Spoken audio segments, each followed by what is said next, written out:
De nuevo con ustedes, y estábamos en un momento interesantísimo, que era la riqueza de la rehabilitación. O sea, toda la riqueza que podía aportar a la ciudad, además rehabilitar la Madalena, rehabilitar Ferrol Viejo, en todos los sentidos.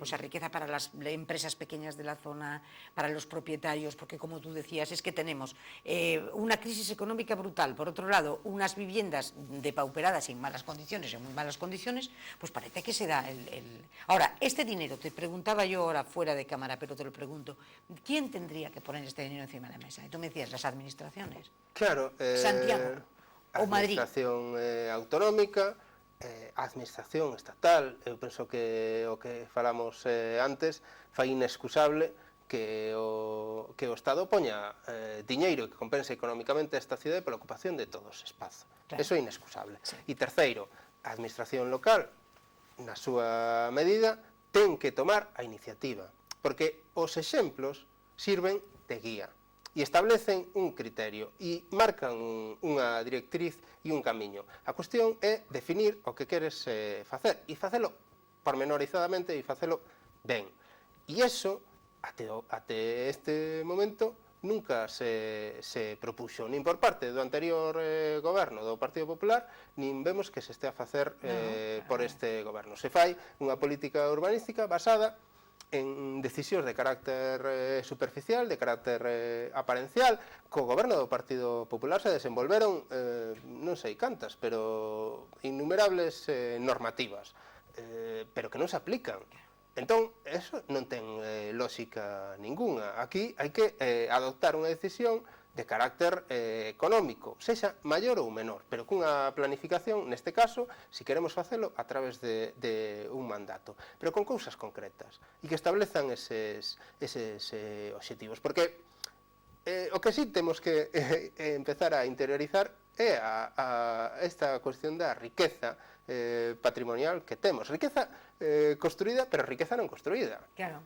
Porque a riqueza paisaxística que ten esta cidade tamén é incalculable, e parece que tamén que non somos capaces de asumila e que tamén é outro dos tabús que temos. Vivimos en un enclave absolutamente maravilloso. A cuestión da ría de Ferrol eu penso que é incomparable. E seguimos sin asumir que é unha riqueza medioambiental, pero é unha riqueza económica.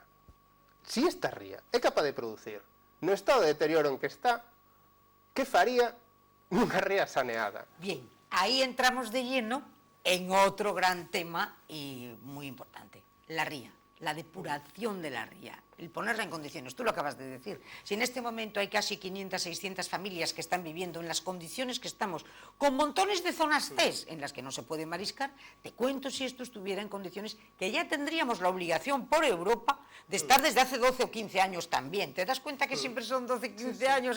Pero es que yo recuerdo cuando vino aquí aquella señora, gobernaba, yo creo que era Aznar, y vino aquella señora que ahora está en la CNMV, que se llama Elvira Fernández o algo así, y esta señora era, ¿cómo se llama?, ministra de Medio Ambiente, y dijo, el año que viene, la depuradora de esto, fíjate tú, y seguimos como estamos. Bueno, ahora parece que van arrancando, pero al inicio de esta legislatura os encontrasteis con un problemón impresionante, que fue el del emisor, la depuradora, el agua, la ría. ¿Eso cómo está ahora? A ver, eso eu creo que estamos a falar tamén un pouco de a absoluta indolencia que desde a administración estatal se mantén respecto dunha cuestión que é fundamental e básica para nós, non?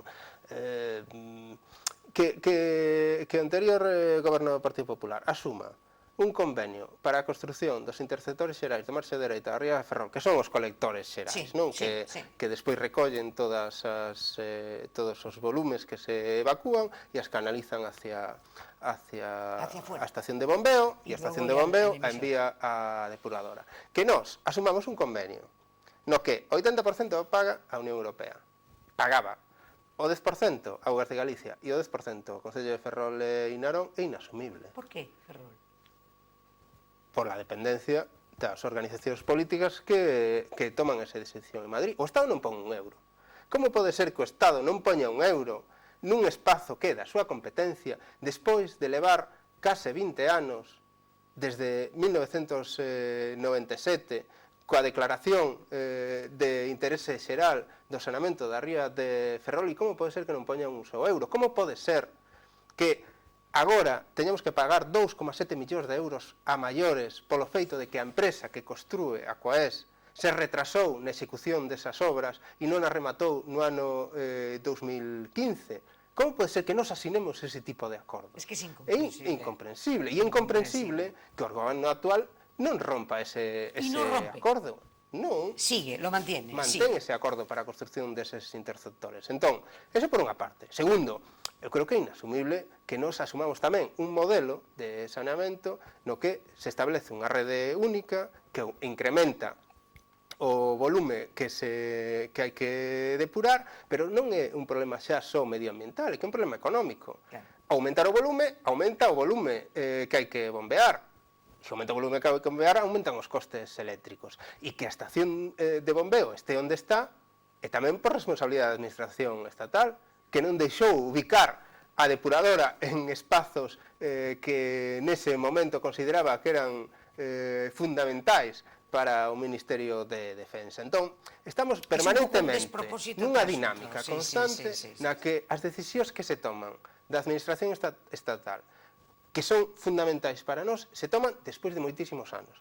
E cando se toman sempre en función de criterios que nada teñen que ver coas nosas necesidades e sin ter en conta o que é fundamental para nós. A cuestión do acceso ao porto exterior.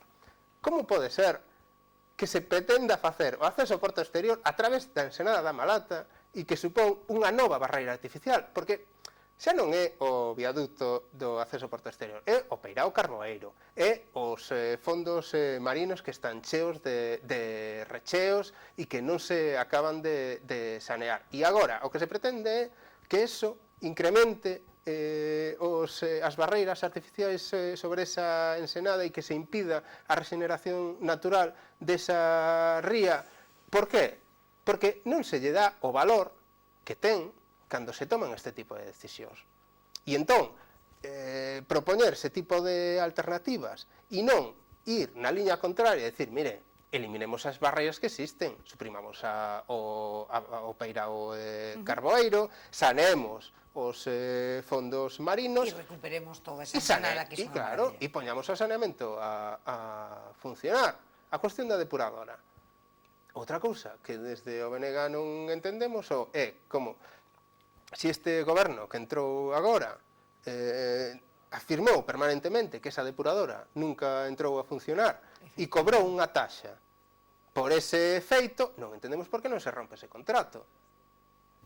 Se eu teño un acordo contigo, che entrego un coche, e ese coche non ten motor e non funciona, home, o normal é que me digas, mira, eu non che pago, devolveme o diñeiro e rompamos o contrato. O sea, ¿el actual gobierno está haciendo una política continuista con relación al gobierno del PP? Nas cuestións fundamentais, sí. En esto que me estás hablando, ¿no? Nas cuestións fundamentais, nas que eu califico como tabú, a dinámica esta será a mesma, a relación co Ministerio de Defensa é a mesma. La mesma. Non se lle exixe unha compensación e se lle dá continuidade ao convenio con Defensa. Se fará máis adiante ou máis cedo ou máis tarde, pero o obxectivo é ese. A relación respecto con o Ministerio de Fomento para o saneamento da ría se sigue a manter, se mantén o convenio con Aquaes, que veremos en que dá todo eso, porque estamos vendo o que acontece con Aquamed, veremos que acontece cunha infraestructura na que o 80% subvenciona a Unión Europea, si se acredita que esa parte é subvencionable. Por tanto, estamos a falar de que, como decía ao principio, xa non é un 10%, é un 13%, porque xa o Partido Popular modificou o convenio e se pasou do 10% ao 13%. Estamos a falar de que, ademais dese 13%, agora se lle engaderon 2,7 millóns de euros por non rematar as obras cando tiñan que telas rematado. Cando as fan eles as obras, as fan como queren. Nós non podemos tomar decisións. Os tanques de Tormentas, de Arranita e de Pablo Iglesias tivemos un conflito enorme porque os ubicaban onde consideraban que lles parecía mellor sin ter en conta os criterios dos veciños e veciñas desta cidade. Pois ben, eles toman a decisión de facer as cousas como queren e nós somos os que pagamos. e non temos capacidade para tomar ningún tipo de decisión ao respecto. Home, un pouco esquizofrénico todo isto. Es un pouco esquizofrénico. E sobre todo que tú dices, bueno, en un momento determinado que parece, ¿no?, que se pretendía cierto cambio con una serie de políticas y más de lo mismo. O problema está en que ese cambio o que está demostrando é que respecto para esta cidade e para este país en xeral, falo de país, cando falo de país falo de Galicia, Sí. que estáse demostrando que aquí hai unha continuidade política respecto ás cuestións principais, non? Despois hai, a ver, eu tampouco me gusta simplificar nin caricaturizar, non? Hai cambios de carácter formal respecto do anterior goberno, non? Que son, eu penso que son obvios, aínda que eso sea polo que se transmite a nivel de imaxe. Pero nas cuestións fundamentais non hai grandes Otra cuestión fundamental, mudanzas, ¿no? por ejemplo, que tú apuntábamos al principio, el ferrocarril. Seguimos estando al margen de todo. Ferrocarril en esta ciudad, ferrocarril colonial. O sea, totalmente. Y seguimos sin asumir que esto es así. Yo recuerdo aquel eje atlántico que se les llenaba la boca, que decía que era el eje Ferrol, Faro, Faro abajo de todo, en el Algarve, en Portugal. Luego la cosa ya se redujo a Portugal y dijeron Ferrol, Vigo, frontera portuguesa. Y es que el otro día, cuando decían, bueno, es que por fin hemos llegado, hemos conseguido el eje atlántico, ya lo tenemos. La Coruña, sí. Vigo. Entonces, claro, esto a mí me recordaba cuando decían el chiste aquel que decía, si en los trenes los accidentes son en el vagón de cola, pues suprimamos el vagón de cola. Y esto es igual. Oye, fenómeno, tú dices un eje atlántico que resulta que iba a ir de aquí a aquí, pero que te viene bien, recortas y dejas a los dos puntos del eje totalmente incomunicados. Era Ferrol y la frontera portuguesa. Y ahora mismo es La Coruña-Vigo. Sí, pero... Volvemos a tener un agravio comparativo con relación al resto de las ciudades, porque Ferrol está por tren muy mal comunicada. Bueno, y gracias a Dios estamos comunicados por autopista, porque el Discoverer se empotró en las vías por un accidente. Si no, a día de hoy, seguíamos sin autopista aquí, en fin. Sí, o problema é que, en o noso caso, é sangrante, pero este é un problema galego, porque a conexión que ten Lugo co resto de cidades galegas é imposible. Imposible. Ourense, imposible. Entón, aquí o problema está outra vez en que a administración estatal define un modelo de infraestructuras ferroviarias centralista e todo se fai pensando en chegar a Madrid. Por exemplo, nós agora mesmo non temos ningún problema para chegar a Madrid desde Ferrol. Temos ao redor de 5 servizos diarios para ir a Madrid, que eu penso que para unha cidade coa vocación que ten Ferrol son suficientes. Entón, este modelo de infraestructura ferroviaria, e as infraestructuras ferroviarias temos que asumir que son fundamentais e básicas. Calquer sociedade desenvolvida precisa dunha infraestructura pública que dé un servizo adecuado ás necesidades dos veciños e veciñas e económico para que eso poida xerar certa dinámica, non? E isto aquí se está facendo en función de, como digo, un deseño central. E se establecen e se gastan millóns e millóns de euros en conexións con Madrid para chegar en AVE desde Vigo hasta Madrid, cando é imposible chegar en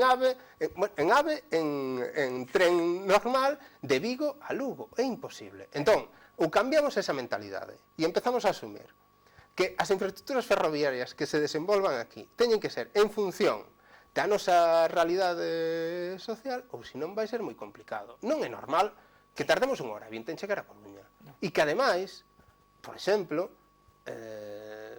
teñamos servizos que vayan desde as 9 da mañá hasta unha do mediodía e polo medio non hai nada. O que coste máis ir de Ferrol a Vigo que ir de Ferrol a Madrid. Isto non ten sentido. Bueno, e dices tú, e aún a La Coruña llegas en 1 hora e 20, pero a Betanzos non podes llegar.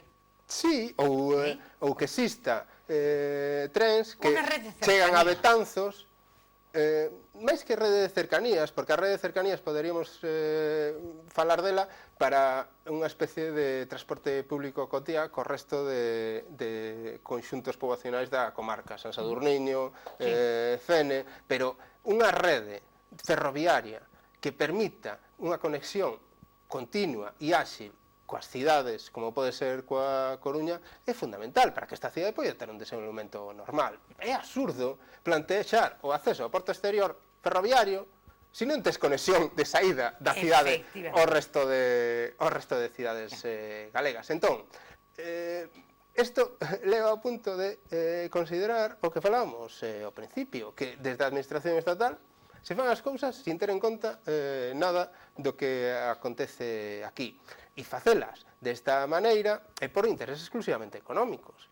É dicir, o acceso ao porto exterior se fai por onde se fai, ferroviario, porque é o máis barato e pouco máis. O saneamento se fai sin poñer un só euro.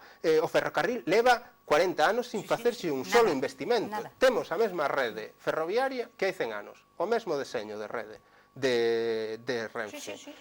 Se conseguiron investimentos por parte do Bloque Nacionalista Galego no seu momento no Congreso dos Deputados para mellorar esa rede, un bypass en Betanzos e reelectrificar as vías. Non se fixo. E iso a pesar de ter consignación orzamentaria, pero non se fixo porque había complicidade e connivencia na administración local no seu momento, nesta cidade, e se impediu a execución deses orzamentos, porque existe ese vínculo entre esas organizacións a nivel local e a organización a nivel estatal.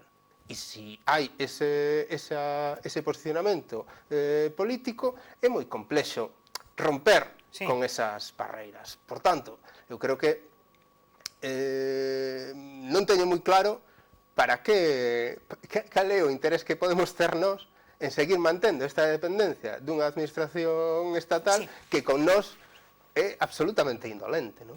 Esto fue uno de los motivos por los que cuando te ofrecieron entrar en el gobierno municipal, tú dijiste, yo no, al principio dijiste, no me meto. Non, porque nós non podemos participar en gobernos que non asumen cuestións que para nós son fundamentais. Nós podemos colaborar, podemos intentar sacar adiante todas aquelas decisións que poidan ser beneficiosas para a cidade, pero seguir alimentando esta ocultación, este silenciamento, esta complicidade con todas estas decisións que nos anulan e ademais nos crean complexo de, porque este é outro dos problemas, nos crean o complexo de que os responsables e os culpables somos nós. E non é verdad, non é cierto. E nos crean, nos baixan a autoestima a uns niveis que parece que non somos nada si non ven de Madrid. Sí, no, mire, nos estábamos aquí antes de que existira todo Ahora que hablas de oscurantismo, hablas de silencio, hablas de muros, hablas de tal,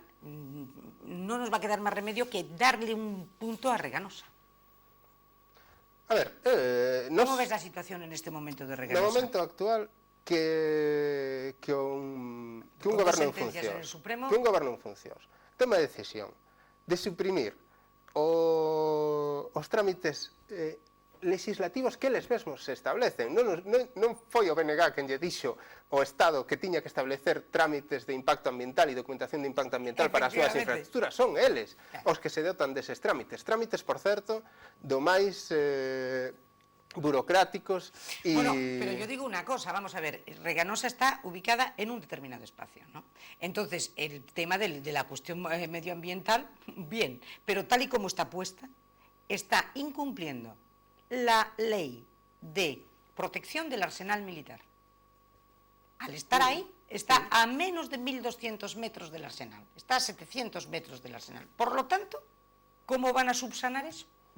A ver, eu creo que a decisión que se acaba de tomar agora é exemplo de moitas cousas. Primeiro, que as leis para a administración estatal valen cando lles interesa e se adecuan as súas necesidades. Se non, sempre buscan a maneira de saltarse esa legislación, porque o de Reganosa, o de que non se lle exixa os informes de impacto ambiental é equiparable ao acceso ao porto exterior. Se publica a súa licitación sin a declaración de impacto ambiental. Yo hay una cosa que no puedo entender, Iván. ¿Por qué en el bipartito, con Touriño y con Quintana,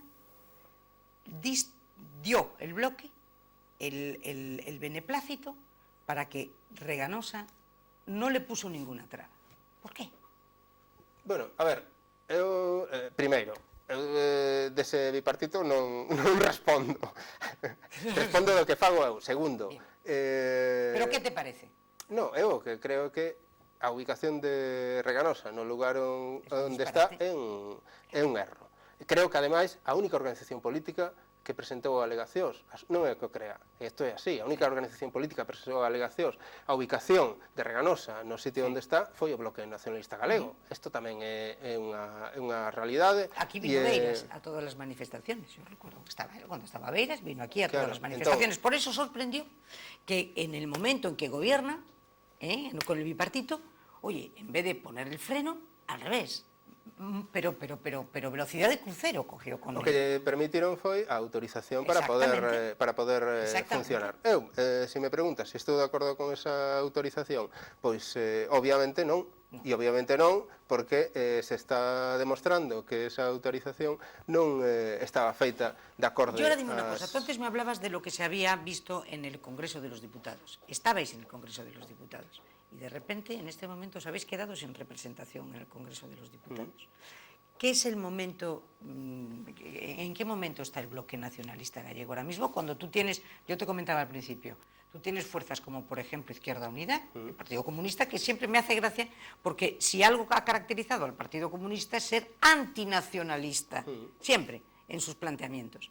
Entonces, ¿qué es esta fusión ahora con Marea, con No Marea, con En Común, con que parece que están, porque os están como dejando un pouco de lado? Sí. Cuando el bloque era el partido nacionalista por excelencia de Galicia. En que situación está? A ver, eu creo que o BNG sigue sendo a única organización política nacionalista que existe no país con representación en concellos, con representación autonómica. Nacionalista no sentido ideolóxico do termo, despois cada quen que se defina como considere ou como lle pareza, eu neso non vou entrar, pero sí creo que o que está a acontecer é un conflicto que sobrepasa o ámbito galego, non? E o que pasa que ten consecuencias en Galiza, é obvio, non? Eu creo que primeiro, creo que existe o principal conflito que existe a nivel mundial no momento actual é entre nacionalismo e imperialismo. Ese é un conflito real. A relación que se establece entre, por exemplo, Ecuador e Estados Unidos é unha relación entre imperialismo e nacionalismo. O que acontece en Afganistán, Irak e todos esos conflictos bélicos teñen que ver co conflito nacionalismo-imperialismo. O de Ucrania, Rusia e as implicacións de Occidente ten que ver con eso. China no mar meridional e que exixe a súa propiedade sobre illas que teñen capacidades petrolíficas ten que ver con eso. Bueno, ese contexto mundial, no Estado español, se derivou, todo ten que ver cun proceso de crise económica, nun conflicto entre nacionalismo e imperialismo a través do proceso catalán. Isto ten as súas consecuencias políticas prácticas, é dicir, o que acontece en Cataluña implica a nivel estatal que políticamente aquelas organizacións políticas que teñen unha concepción ideolóxica que non considera que Cataluña poida ir por esa vía vayan nunha determinada liña política que consiste en ser belixerante e agresivo con organizacións de carácter nacionalista. Isto implicou que apareceran dúas novas vías de políticas para poder contrarrestar o feito de que ao mesmo tempo se está a desenvolver unha crise económica que ten que ver coa crise política. O feito de que en Cataluña se dé este proceso nese momento se dá cando estamos en plena crise financiera. Isto non é casual. Non é casual que la Caixa amenace con irse e establecer a súa sede en Madrid cando en Cataluña se decide facer un referéndum. Non é casual que gas natural ameace con abandonar Cataluña cando se toman estas decisións. Ao mesmo tempo, aparecen dúas organizacións novas. Podemos, que pretende asumir ese papel de contrarrestar o ímpetu político nacionalista que aparece en Cataluña, porque o grande conflito que houve durante esta década é o proceso catalán. Sí, está claro. É o grande conflito a nivel estatal. Por qué? Porque ten apoio social. E ese grande conflito se intentou amortiguar desde o ámbito estatal a través de Podemos, desde unha vía supostamente socialdemócrata, que xa quedou clara agora que era esa, se acaban de definir dese modo, e desde unha vía identitaria a través de Ciudadanos, identitaria desde un punto de vista de reafirmación do carácter español. Eso que en Cataluña xenera un conflicto político, un debate, un confrontamento nunha situación como a galega, na que a fortaleza do nacionalismo político é moito máis reducida, o apoio social moito máis reducido tamén, ten tamén as súas implicacións. Isto ninguén desde o Estado vai decir, no, mire, nos vamos a centrar en Cataluña e os galegos que queden ao marxe. Non, si se poden levar por diante as reivindicacións fundamentais dunha organización política como o Bloque Nacionalista Galego de carácter nacionalista, van a facer. A cuestión está en que nós temos unha estrutura social que impide que, por agora, eso poida acontecer, pero nós estamos nun proceso de conflicto político e ideolóxico moi grande, e non pola situación galega, sino en derivado do que acontece a nivel estatal. Y cuando en este momento Izquierda Unida, bueno, ahora mismo ya Izquierda Unida, Unidos Podemos, ¿no? Ahora ya Unidos Podemos, habla de grupo propio gallego reivindicando, ¿tú qué dirías? Izquierda Unida, Podemos, non, eu creo que, primeiro, do grupo propio é un debate que a nivel legislativo, tal como está establecidas as normas no Congreso dos Deputados, non é real. En todo caso, un grupo político propio a nivel estatal no Congreso dos Deputados, dependente dunha organización de carácter estatal, é contradictorio en sí mesmo. É dicir, por exemplo, si Podemos, supoñamos, asumira que en relación co referéndum catalán se fora a abster, supoñamos, que faría o grupo propio galego dependente de Podemos no Congreso dos Deputados? Si va a abster. O cal sería contradictorio ca túa definición mesma como nacionalista. Por tanto, si a visión que tes do Estado consiste en que está conformada por nacións que deben establecer unhas relacións de igualdade e non de xerarquía, e a outra visión está conformada por unha estrutura xerárquica na que eso non é así, pois é contradictorio. E cada quen que decida cal é a opción que considera, non? Pero son posicións políticas que son incompatibles. Non podes defender a unidade do Estado e ao mesmo tempo o dereito de autodeterminación. Eso é contradictorio.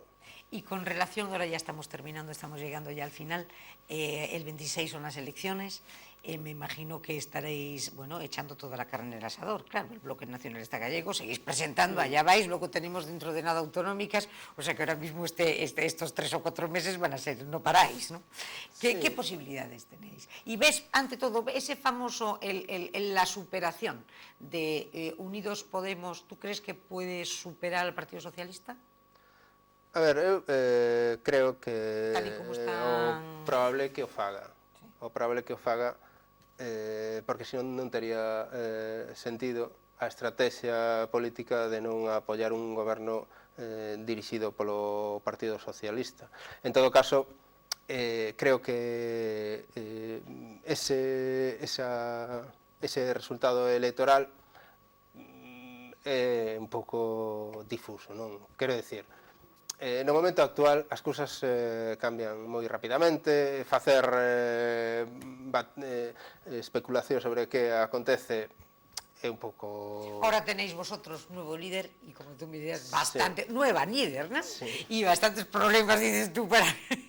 como para o problema que temos é que necesitamos ampliar a nosa base social e nosa correlación que sempre la tuvisteis. Sí, e a seguimos mantendo, que é o valor fundamental que ten o Bloque Nacionalista Galego. Tamén é certo que os proxectos políticos non poden ser proxectos electorais. E unha organización política que se limita exclusivamente ao ámbito electoral é unha organización política de curto percorrido. Ou se non o é unha organización política que o que ten son motivacións de outro tipo. E o Bloque Nacionalista Galego o que ten son proxectos políticos, obxectivos políticos. E os procesos electorais, evidentemente, son fundamentais, son moi importantes, che dan legitimidade, che dan motivación e che dan moitísimas cousas. Agora, o fundamental para unha organización como o NG é ter base social, e nos esa base seguímola mantendo. O que necesitamos é ampliála e despois que eso sexa suficiente para poder transformar un país, neste caso unha cidade, que eu creo que si algo podemos estar todos e todas de acordo é que polo camiño que vai non hai saída. No, desde luego que no. Mira, y ya para terminar, si tú tuvieras que definir en dos palabras la situación este año, de hacer un balance en dos o tres palabras del gobierno municipal, de lo que ha sido el gobierno, ¿qué dirías? Ben, eu creo que un pouco que falábamos ao principio, non? Nas cuestións fundamentais desenvolven a mesma política que o Partido Popular. O saneamento, incluso as declaracións que se fai respecto a un sector naval que sigue limitado ao ámbito militar. Curiosamente, a mí me parece moi ben que se fagan estes contratos que se van a desenvolver. Agora, eu creo que se de algo temos experiencia é que limitarnos ao sector militar é un suicidio.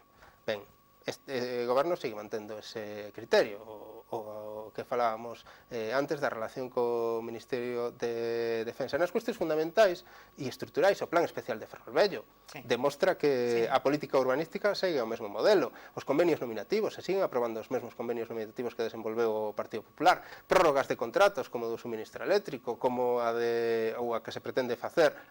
O suministro eléctrico non é unha prórroga, é aprobar a proposta do Partido Popular, que Ferrol en Común considera que hai que levar adiante, pero as de xestións de espazos culturais ou o mantemento de xardíns, ben, nesas cuestións fundamentais desenvolven a mesma política. E despois, que está a acontecer? Que tanto o Partido Popular como o Goberno, eu creo que están nunha posición moi cómoda, porque se están retroalimentando e basando a súa posición política en debates que son ridículos. Basar os reproches en que si o busto de non sei quen se pon ou non se pon. O PP presentou unha moción para debatir esa cuestión. O goberno, si consideraba que era preciso eliminalo, podía telo eliminado. E outra cousa é que se presente un debate sobre a República. Nos estamos de acordo en falar sobre a cuestión da República e cada quen expoña a súa posición de maneira lexítima. Falar sobre si se fuma na bañeira ou se deixa de fumar é un absurdo e na situación dunha cidade como esta. Ou estar permanentemente, como está o Partido Popular, cuestionando que se no goberno se levan mal ou se levan ben ou se as relacións persoais son boas ou malas, tamén é un pouco ridículo. Mire, o sea, ¿tú crees que se están dejando los temas verdaderamente importantes? E se botan os trastos á cabeza por cousas que teñen unha intrascendencia total, porque creo que, por exemplo, se os dous grupos de goberno se levan ben ou mal, é problema deles. O caso é que desenvolvan un proxecto político e eu actuarei en función deses obxectivos políticos, pero non vou entrar a valorar as relacións persoais que poidan ter os persoas que forman ese goberno. Por eso digo que se retroalimentan, porque con ese tipo de debates, tanto o goberno ten contrarresta os argumentos do Partido Popular e o Partido Popular, pois, encantado tamén en botarlles en cara todo o que fan. Pues Iván, hemos llegado hasta aquí. Hemos llegado al final del programa. Yo lo único que te doy muchísimas las gracias por haber estado aquí, dándonos un poco tu visión de lo que es la ciudad, de lo que es el gobierno en este momento municipal, tu visión como arquitecto, tu visión como concelleiro, tu visión como todo. te lo agradezco muchísimo. Te Gracias a deseo vos. muy buenos resultados. A ver si el bloque vuelve a tomar el timón de ese nacionalismo que lo están dejando de lado en este momento. Y bueno, muy buenos resultados para el 26 y muy buenos resultados para las próximas autonómicas. Y aquí tienes tu casa. Muy bien, pues Muchísimas agradecido gracias. por estar aquí y hasta la próxima. Y a todos ustedes, señores, hasta el próximo miércoles.